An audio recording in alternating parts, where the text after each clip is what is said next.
So let's start with next question, and that is question number 20. The position of an object moving along x-axis is given by x equal to a plus bt square, x equal to a plus bt square, where a is 8.5 and b is 2.5 meter per second square.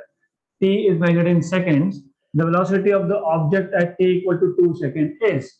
Velocity find करना है, बहुत simple question है, शायद हुआ भी होगा, I don't remember but we will do it again.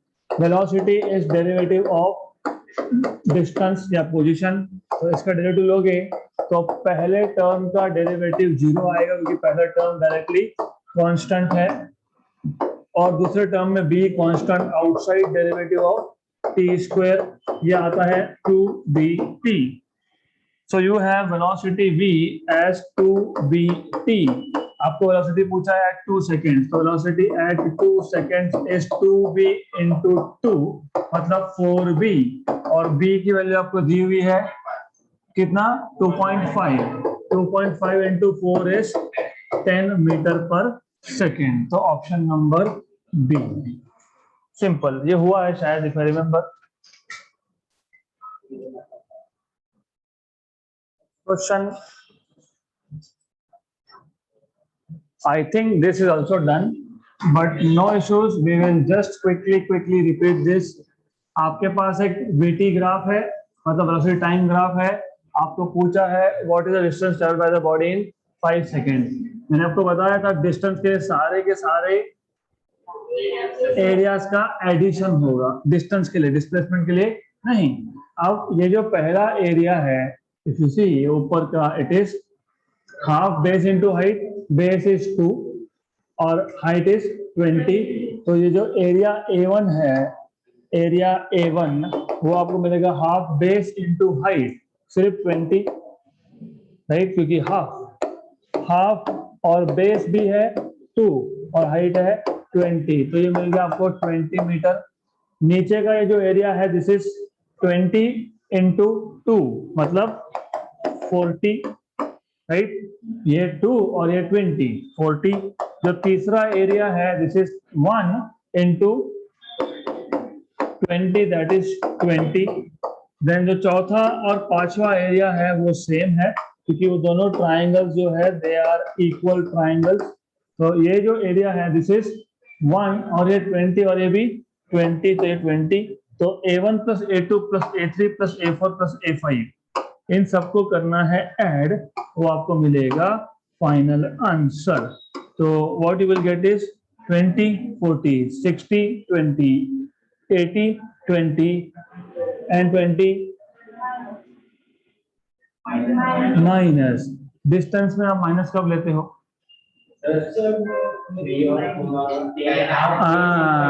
Yes, half base into height आएगा. Good. तो ये जो है, ये हाफ बेस इंटू हाइट, ये 10 और 10 आता है.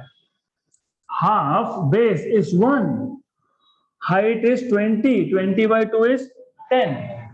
तो सबसे पहले you need to know all this. ये जो ऊपर का ट्राइंगल है, I mean this is easy. ये एक ट्राइंगल आपको मिला, इसका आपको एरिया कितना है आपके पास 20.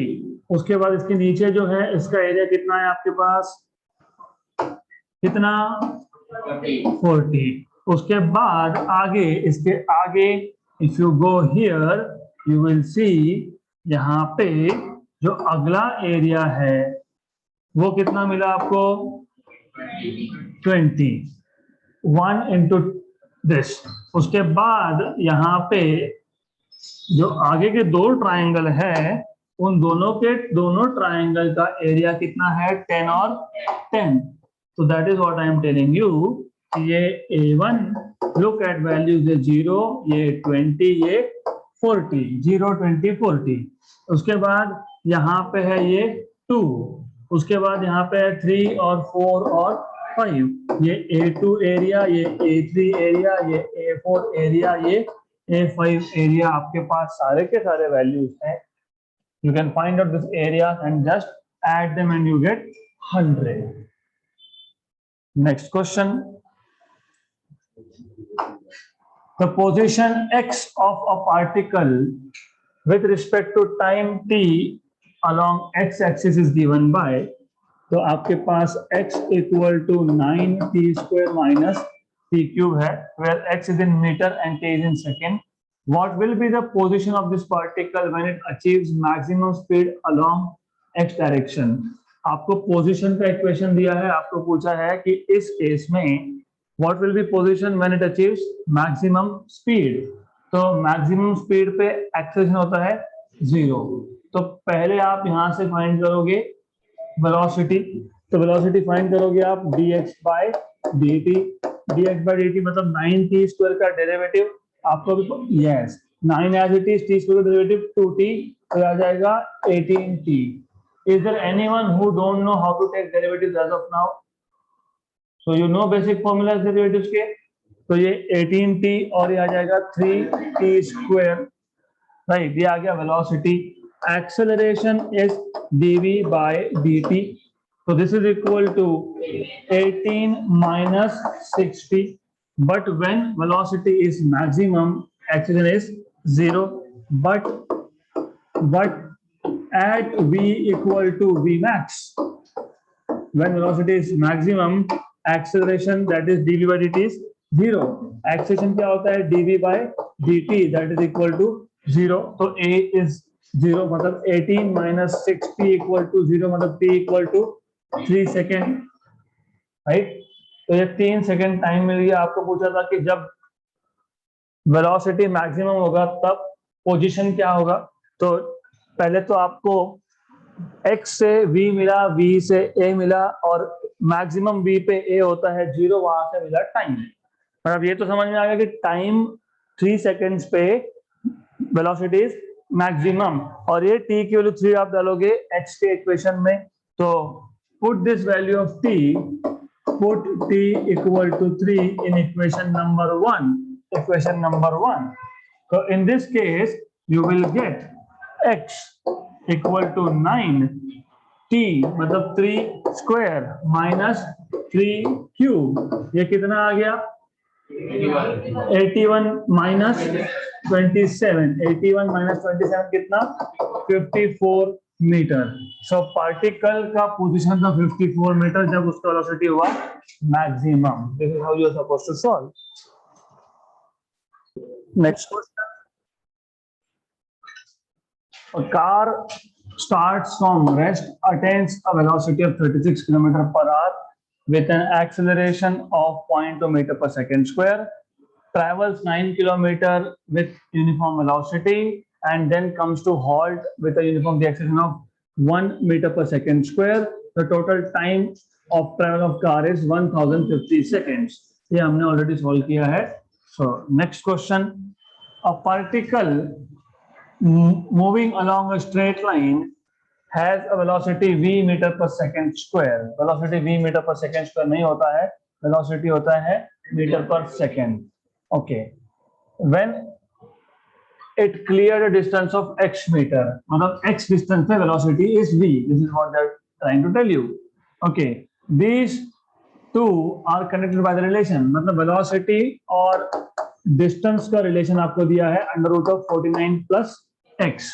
When its velocity is 1 meter per second, its acceleration is. तो जब velocity 1 होगा meter per second, तब acceleration कितना होगा? This is what they're trying to, this is what they're asking you. Okay. So first of all, how to solve this question? Velocity और distance का equation दिया है. आपको पूछा है कि जब velocity 1 है, तब acceleration कितना? तो सबसे पहले square on both sides. Squaring on both sides, v square equal to 49 plus x. Then you have to differentiate on both sides with respect to time. और ध्यान देना यहाँ पे, क्योंकि ये डेरिवेटिव का फॉर्मूला शायद आपको नहीं पता होगा. तो अब आप बोलोगे डिफरेंशिएटिंग मतलब taking derivative both sides, on both sides with respect to time. With respect to time मतलब बेसिकली ऐसा है. अभी तक आप क्या देख सकते हैं? अभी तक आप बोल सकते हैं dx का derivative with respect to x, है ना, n x raise to n minus 1।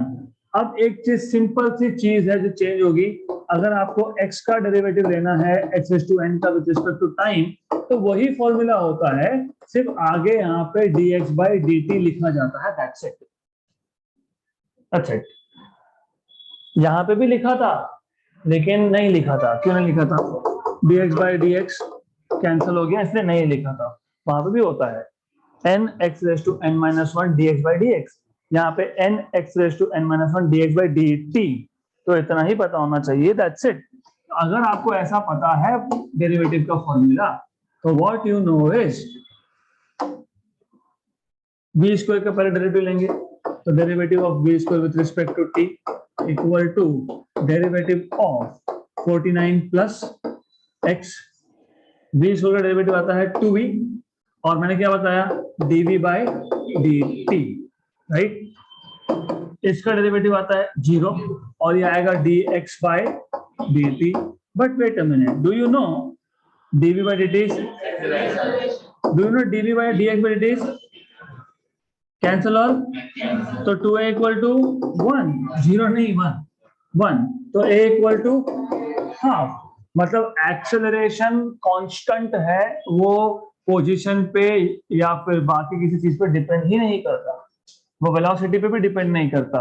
अगर वेलोसिटी 1 मीटर पर सेकंड हुई या 2 मीटर पर सेकंड हुई या 10 मीटर पर सेकंड हुई, जो कुछ भी हुई, acceleration will be always half 0.5 metre per second square, right. तो मैं एक बार और बता देता हूं इस क्वेश्चन को क्या करना है। इस क्वेश्चन में आपको v का रिलेशन दिया है with respect to x, under root of 49 plus x, squaring on both sides, v square equal to 49 plus x।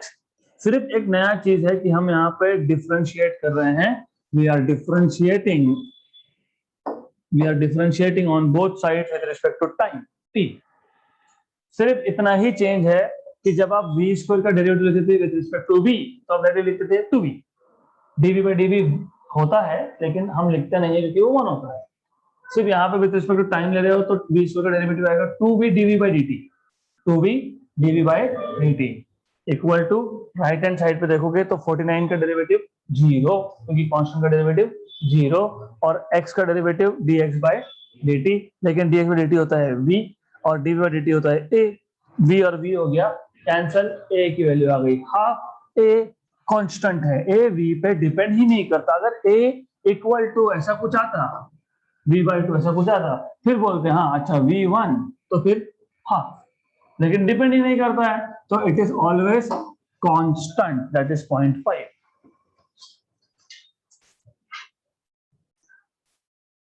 तो बेसिक डेरिवेटिव्स के फॉर्मूला जो अभी तक हमने देखे हैं, वापस से सिंपल फॉर्मूला को रिविजिट कर लेंगे।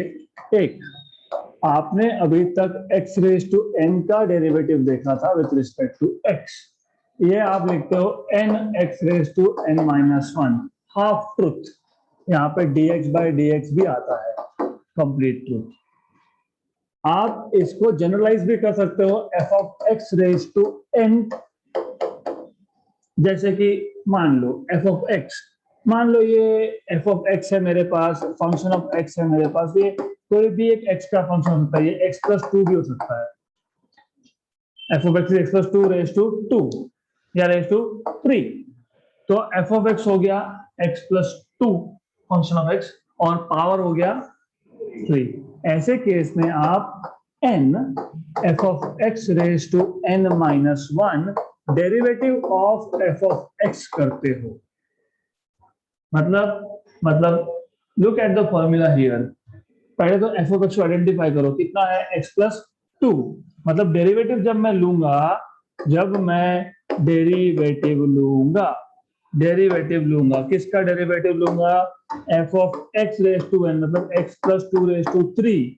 तो इसके दो तरीके हैं, एक तो x प्लस 2 ब्रैकेट क्यूब लगा लो और फिर सॉल्व करो, चलेगा, या फिर आप ये फॉर्मूला अप्लाई करो, n, what is n, 3, what is f of x, x plus 2 raised to 3 minus 1 into derivative of x plus 2, right? ये आ गया आपका 3 और x plus 2 का स्क्वायर, और ये आ गया डेरिवेटिव x का with respect to x 1, okay, और 0। राइट।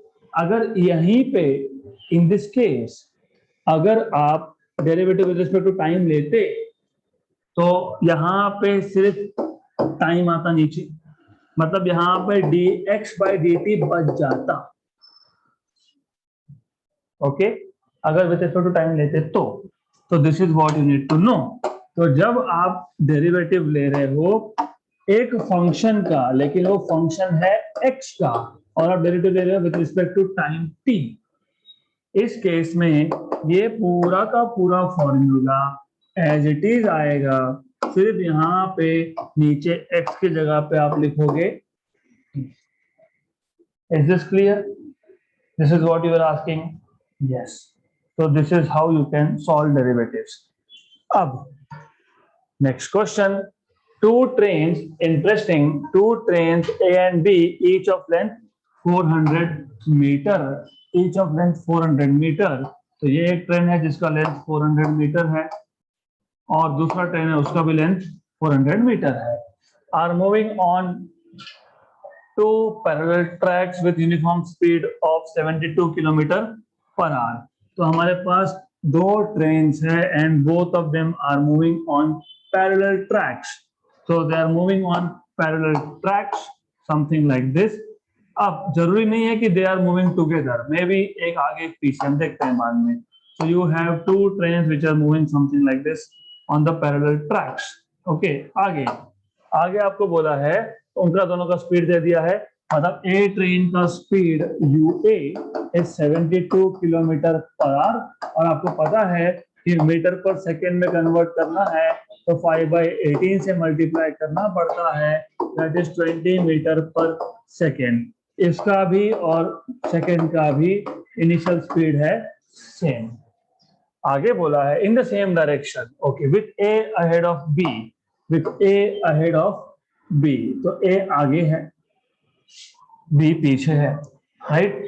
अब आगे ये बोला है आपको the driver of B decides to overtake A, the driver of B decides to overtake A and accelerates. अब ओवरटेक एग्जैक्टली कब होगा? ओवरटेक तब होगा जब बी ट्रेन का बैक ए के फ्रंट को क्रॉस करेगा, तब ओवरटेक हो जाएगा। तो B decides to overtake A and accelerates. तो acceleration of B is 1 meter per second square. After 50 seconds, if after 50 seconds, the guard of B मतलब the back side of train B, back side of train B, okay, just brushes past A, मतलब वो सिर्फ just A के front side को पास कर गया, cross कर गया after 50 seconds, right? What was the original distance? What was the original distance? Originally ये ट्रेन था somewhere over here. तो original distance मतलब आपको यही पूछा है बेसिकली, यहां से तो यहां तक का डिस्टेंस कितना? ओरिजिनल डिस्टेंस है ना, ओरिजिनल, फाइनल नहीं, ओरिजिनल, फाइनल तो 0 होगा क्योंकि जस्ट पास हो गया। Okay, this is extremely simple question. से पूछने का तरीका जो है वो थोड़ा डिफिकल्ट है। इंफॉर्मेशन क्या है आपके पास? दोनों का इनिशियल वेलोसिटी सेम, ए का एक्सेलरेशन 0, लेकिन बी का है 1 मीटर पर सेकेंड स्क्वायर का। 50 सेकेंड के बाद बी ने ए को क्रॉस कर लिया, तो ये बी ट्रेन ने ए को फाइनली क्रॉस कर लिया। तो सिर्फ आपको करना इतना ही है, दोनों ट्रेन ने कितना डिस्टेंस ट्रेवल किया 50 सेकेंड में वो फाइंड करो और दोनों को सबट्रैक्ट करो, राइट? क्यों? सोचो लॉजिकली। अब ऐसा है कि ए ट्रेन तो एक्सीलरेट हो नहीं रहा, राइट? अगर बी भी नहीं होता तो दोनों में डिस्टेंस हमेशा कांस्टेंट रहता, राइट? पर बी एक्सीलरेट हो रहा है, राइट? तो जितना डिस्टेंस 50 सेकंड में बी ट्रेवल करेगा और ए कितना ट्रेवल करेगा, इन दोनों को सबट्रैक्ट कर दिया आपने, तो you will get the distance. वापस सोचो, मैं कोलिजन के टाइम इतनी बार बताया ये मैंने, अगर अगला ऑब्जेक्ट और उसके पीछे वाला आने वाला ऑब्जेक्ट अगर दोनों के दोनों सेम वेलोसिटी पे चल रहे हैं तो कभी भी कोलिजन होगा नहीं, मतलब यहाँ पे कभी भी ओवरटेक होगा नहीं, फिक्स, राइट? अब अगर दोनों का वेलोसिटी कांस्टेंट होता तो दोनों के दोनों 50 सेकेंड में सेम डिस्टेंस ट्रेवल करते, राइट। अगर दोनों का वेलोसिटी कांस्टेंट होता तो कभी भी बी ए को ओवरटेक कर नहीं सकता है। अगर कांस्टेंट है तो डिस्टेंस भी कांस्टेंट है, करेक्ट, राइट। लेकिन बी के केस में क्या है, एक्सेलरेशन। अगर एक्सेलरेशन है तो उसका वेलोसिटी बढ़ रहा है, वेलोसिटी बढ़ेगा मतलब बी ज्यादा डिस्टेंस ट्रेवल करेगा। तो बी ने कितना ट्रेवल किया 50 सेकेंड्स में, माइनस ए ने कितना ट्रेवल किया, will give you original distance. तो पहले आप फाइंड कर लो distance travelled by A in 50 seconds, that is S A, which is UAT plus 1/2 A T square, लेकिन ए 0 है तो S A equal to U A is 20 और ये कितना 50, मतलब 1 किलोमीटर 1000 मीटर 50 सेकेंड में the train A has covered. Similarly, SB, it is UBT plus 1/2 ABT square, UB 20 time 50 plus half 1 और ये 50 का स्क्वायर, ये आ गया 1000 प्लस 2500 by 2 1250, ये आ गया 2250। फिर दोनों को सब्ट्रैक्ट करोगे, या फिर सिंपल सी चीज है ना, ये 1000 क्या है, ऐसे तो है 1000 क्या है, ये एस ए, तो डायरेक्टली लिख दो एस ए। हाँ, तो डायरेक्टली आ जाएगा आपके पास S B minus S A, distance travel by B minus distance travel by A is 1250। मैं आपको समझाता हूँ, थोड़ा कंफ्यूजन रहता है यहाँ पे, इजी क्वेश्चन है, समझ लो वापस से, अच्छे से समझ लो दैट अगर दोनों कांस्टेंट स्पीड पे ही चलते रहते तो हमेशा डिस्टेंस फिक्स रहता दोनों में, राइट। लेकिन बी ने एक्सीलरेट किया, वो ए को ओवरटेक कर रहा है और जस्ट क्रॉस कर रहा है, जस्ट क्रॉस मतलब 50 सेकेंड में जितना डिस्टेंस ए ने ट्रेवल किया उससे ज्यादा ही बी ने ट्रेवल किया। तो कितना ज्यादा ट्रेवल किया, that is the distance, original distance between them. अब इसको रियल लाइफ में सोचो, आप एक गाड़ी से पीछे जा रहे हो, उसका स्पीड 20 मीटर पर सेकेंड, आपका भी 20 मीटर पर सेकेंड, आपने डिसाइड किया कि उसको ओवरटेक करना है, राइट, करेक्ट। तो पहली बात तो 50 सेकेंड में जितना डिस्टेंस उसने ट्रेवल किया है उतना आपको भी करना ही पड़ेगा, आपको एडिशनल डिस्टेंस कवर करना पड़ेगा, और वो एडिशनल डिस्टेंस कहां से आएगा, एक्सेलरेशन से आएगा, right. Is it clear? Okay, अभी भी नहीं क्लियर हुआ है तो लुक एट द इक्वेशन, मैं बार बार समझाता रहूंगा। एस बी और एस ए में एक चीज कॉमन है, एस ए में जो यूटी आता है वो ही यूटी एस बी में भी आता है, सिर्फ एक्स्ट्रा डिस्टेंस बी में आ रहा है because of acceleration, that is what I am telling you. तो ये मेथड नंबर 2, अगली बार से डायरेक्टली अप्लाई कर देना, S B equal to S A plus half A T square, एक इसका बी का। तो नेक्स्ट टाइम से what I want to see is only this, खत्म, बाकी कुछ नहीं करना, half A B T square. मैं इसलिए बार बार बता रहा हूं क्योंकि ये समझना थोड़ा मुश्किल होता है, कंफ्यूजन होता है। आप किसी को फॉलो कर रहे हो, आपको ओवरटेक करना है, वो भी मूव हो रहा है, आप भी मूव हो रहे हो, जितना डिस्टेंस में 50 सेकंड में ट्रेवल किया कम से कम उतना तो करना ही पड़ेगा ना, नहीं करोगे तो और पीछे रह जाओगे, करना पड़ेगा, राइट। एडिशनल करना पड़ेगा, एडिशनल कहां से आ रहा है, acceleration, that is what I am doing. Additional कहां से आ रहा है, तो बस यही करना था आपको, half A B T square find करना था, ये है method number 2, this is what you need to know, only half A B T square find करो, done। AB is 1, T is 50, 50 is 2500 by 2 is 1250, हो गया, done।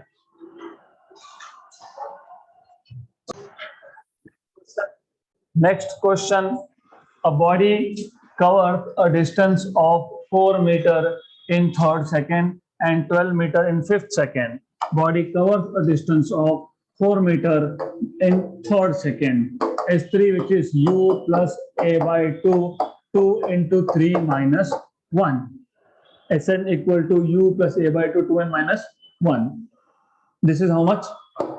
4 मीटर। तो यहाँ से आपको इक्वेशन मिलेगा u a by 2 6 minus 1 is 5 equal to 4 multiply by 2 2u multiply by 2 on all sides, so 2u equal plus 5a equal to 8, equation number 1।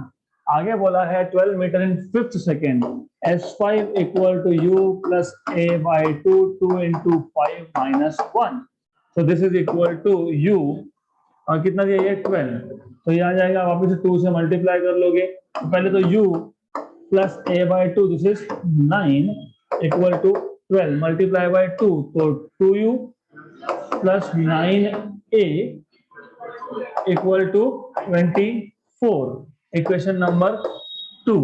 आगे बोला है if the motion is uniformly accelerated how far it will travel in the next 3 seconds, अगले 3 seconds में। तो पहले 3 फिर 5 अगले 3 मतलब 6 7 8 में कितना ट्रेवल करेगा। तो मैंने आपको पहले ही बता दिया था total distance travelled in 8 seconds. ऊपर लिखा मतलब टोटल टाइम की बात कर रहा हूँ, ऊपर लिखा मतलब टोटल टाइम, ये रेस टू नहीं है, ये टोटल टाइम 8 सेकेंड है। This is equal to distance travelled bye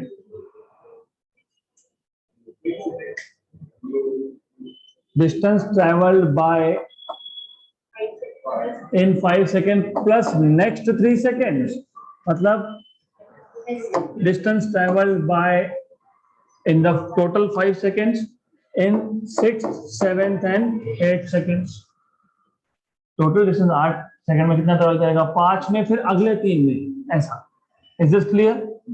Yes, so distance traveled in the next 3 seconds, मतलब 6, 7, 8 is total distance in 8 seconds minus total distance in 5 seconds. Total distance in 8 seconds is ut plus 1/2 at square.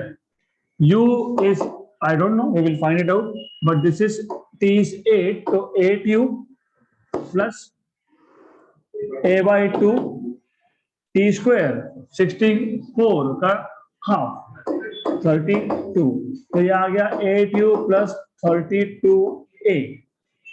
Similarly s5 भी आप find कर लोगे, s5 will be ut मतलब 5u plus a by 2 और ये 25a by 2 आ गया ये।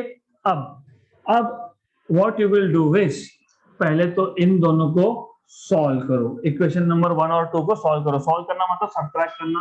Equation 2 में से इक्वेशन नंबर 1 माइनस कर लिया तो 2u गया, 9a minus 5a is 4a, 24 minus 8 is a equal to 4, a equal to 4 equation number 1 में डालोगे, put a equal to 4 in equation number 1, 2u और ये 20 राइट 20 और ये यहाँ पे आ गया तो -12, तो u is -6, तो u is -6 मीटर पर सेकेंड।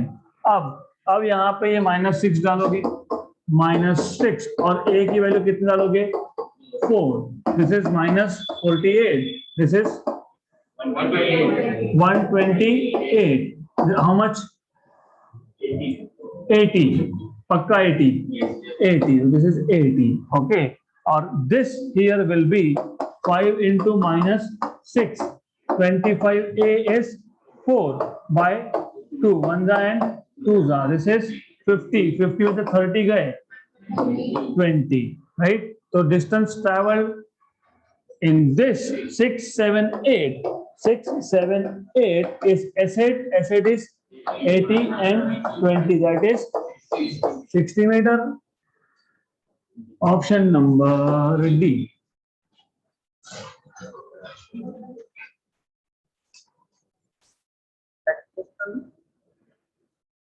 Next question.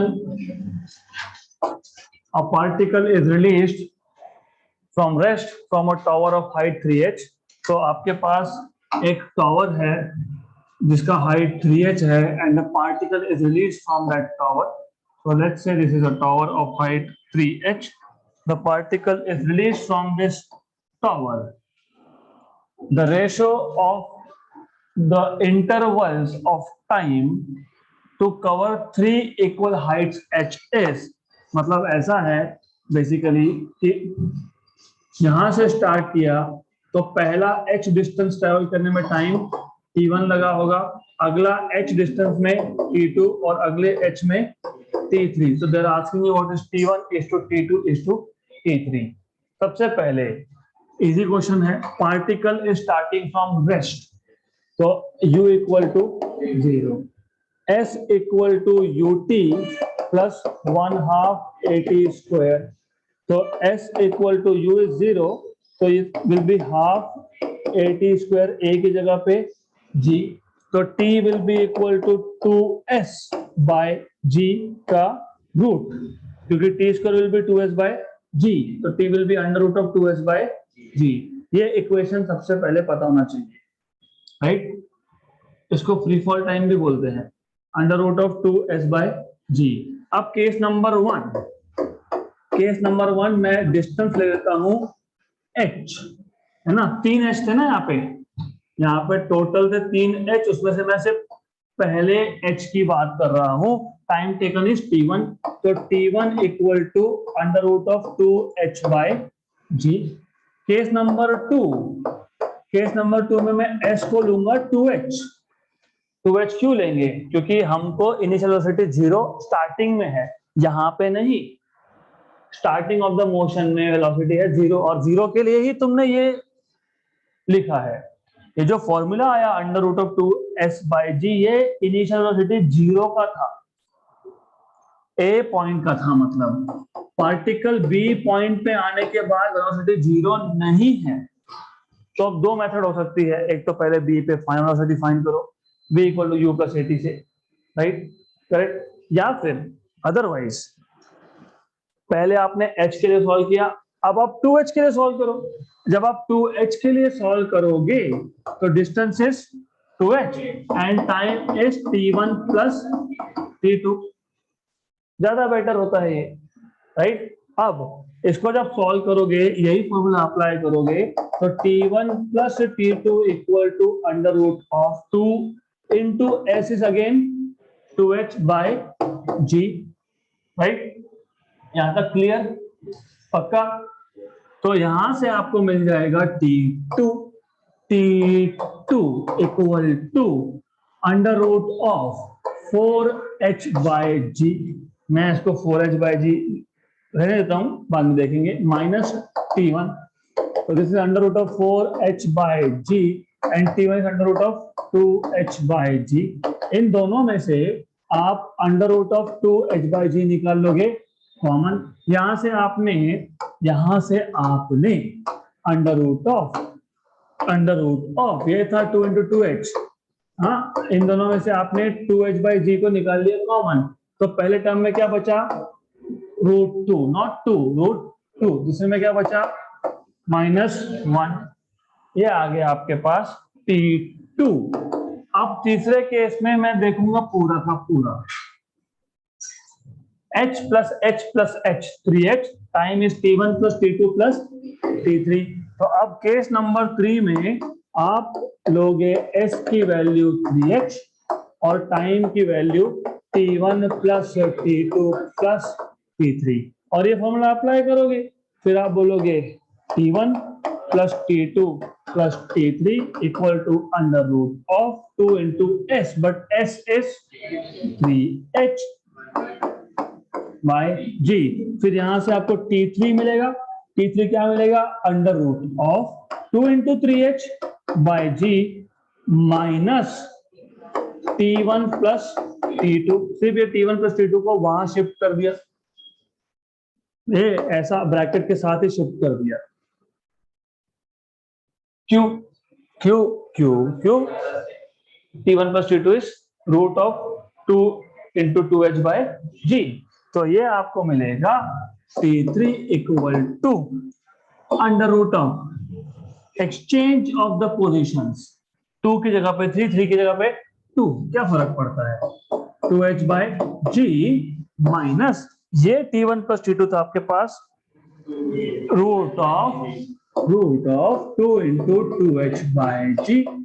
तो T3 equal to under root of 2h by G common, पहले टर्म में बचेगा √3, दूसरे में बचेगा √2। करेक्ट, सही है। पहले में से √3 बचेगा, दूसरे में से √2 बचेगा, राइट। तो अब अगर T1 is to T2 is to T3 करोगे, तो जब आप रेशियोज लेते हो तो जो जो कॉमन होता है वो सबसे पहले कैंसिल होता है। तीनों में under root of 2h by G common है। देखो T1 में कितना है, under root of 2h by G. T2 में क्या है, under root of 2h by G, under root of 2 minus 1। तो under root of 2h by G ये पहला T1 is two under root of 2h by G, और उसके बाद √2 minus 1। तो यहाँ पे था √2 माइनस 1, तो यहाँ पे था √2 माइनस 1, √2 माइनस 1। अब तीसरे में क्या आया, फिर T3 में क्या आया, root of 2h by G is to root of 2h by G √3 minus √2, right. ऐसे केसेस में एज आई टोल्ड यू, मैंने आपको बताया जो कॉमन फैक्टर होता है सबसे पहले कैंसल आउट होता है। रेशियोज में कॉमन फैक्टर कैंसल आउट होता है, कैंसल आउट होता है।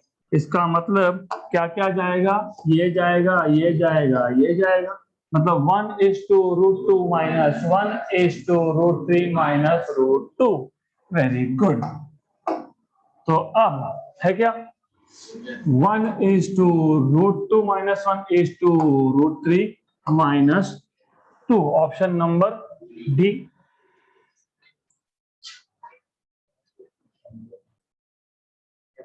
For today we will stop at this question.